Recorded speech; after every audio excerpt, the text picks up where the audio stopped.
to their father Abraham, to Isaac, and to Jacob.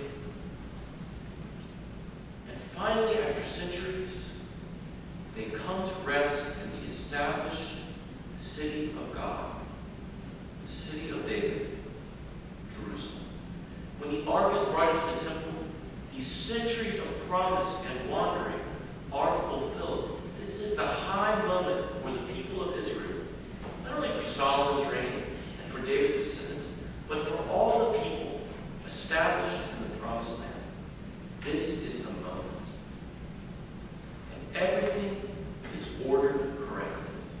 Everything is planned perfectly. The gold, the spices, the incense, the vestments, the rituals, the words, the presence of the king. Everything is as it should be, executed at its appointed time. The perfectly deployed political and religious ceremony. And at the culmination of this ceremony, when the priestly act is fulfilled and the priest begins to leave the holiest place of the temple, the presence of God descends like a cloud and fills the temple, consumes it, overwhelms it. And the priests are unable to continue with their ritual. All this that has been planned for months, all this that has been built for years, all this that has been worked and promised for centuries, all this is stopped so that the people cannot even move. They cannot complete the ceremony. They're stopped by a cloud that overwhelms the temple precincts.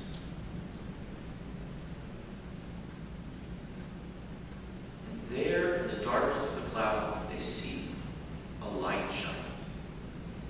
A light that's undefined, that has no figure, that they cannot describe except the glory. The glory of God shining in the darkness. And they stand there in the presence of God, stopped, silent, still. Who is this God who dwells in darkness? When God's presence fills the temple with this cloud,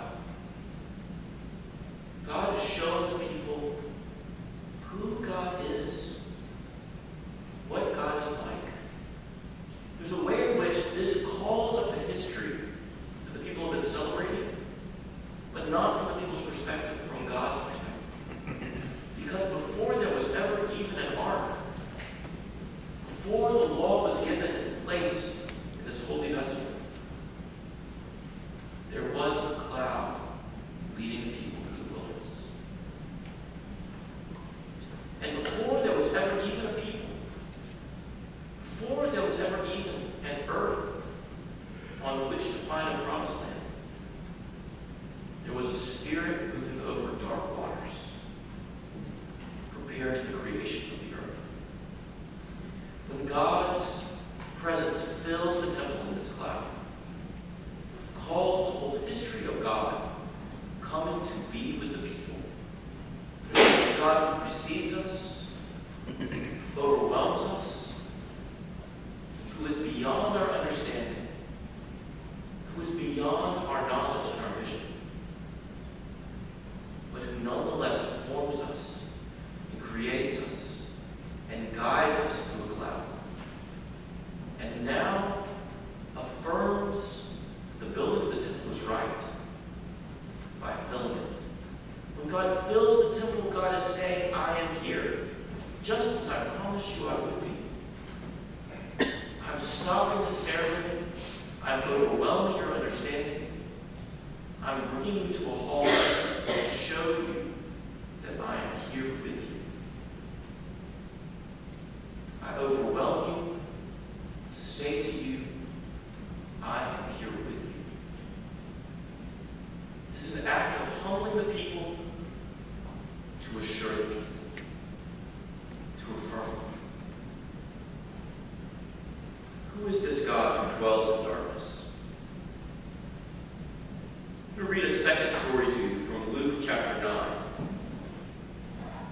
strange story.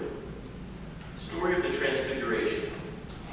Jesus has just taught his disciples that if they are to be his disciples, they should take up their cross and follow him. A very hard teaching that foreshadows Jesus' death and resurrection. And that tells us that the life of a disciple is not easy, and we shouldn't expect it to be. It will require very much of us, just as much as required the people of Israel as they came out of Egypt and wandered in the wilderness to establish the promised land.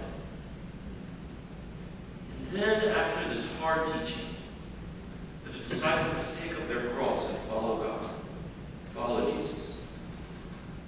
This happens. Starting at verse 28 in chapter 9 of Luke. Now about 8 days after these sayings, Jesus took with him Peter and John and James and went up on the mountain to pray. Another mountain. And while he was praying, the appearance of his face changed, and his clothes became dazzlingly white. This recalls Moses on Mount Sinai when he receives the law, which sends the mountain shining.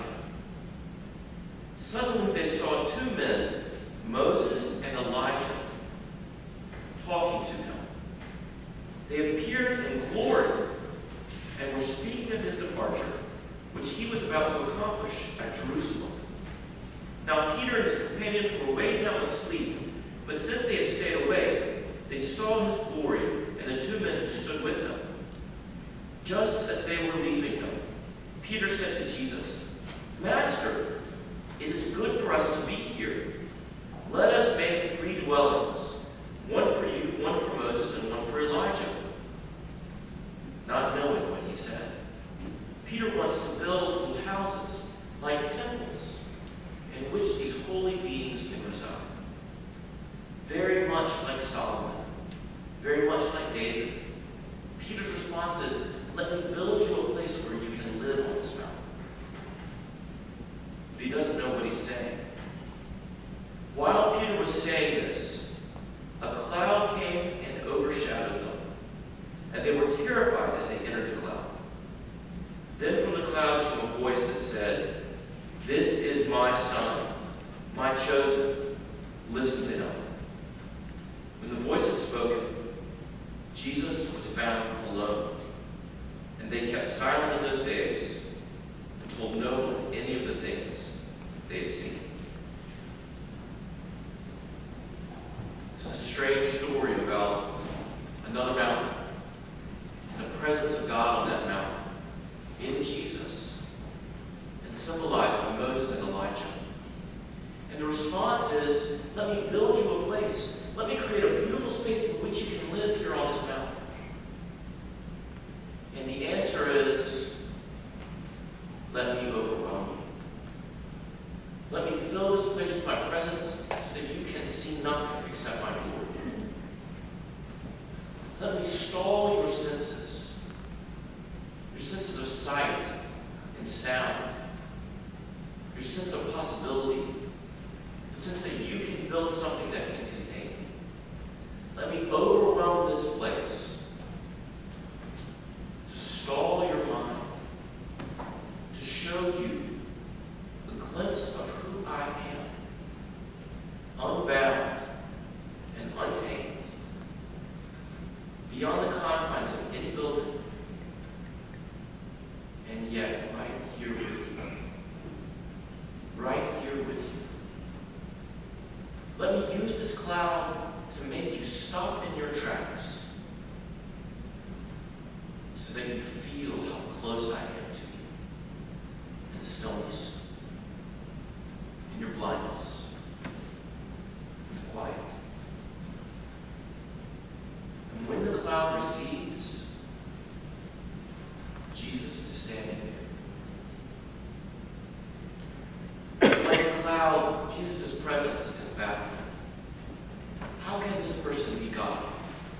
It seems so impossible, so far-fetched.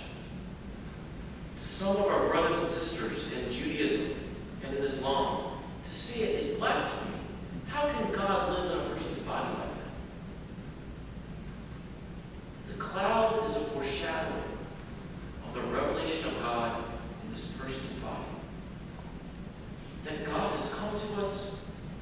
in obscurity, but right with us, right here, in a way that is so simple and difficult that it overwhelms all of our logic, all of our sense of who God is and what God can do, who God can be. And that cloud parts, and Jesus alone is standing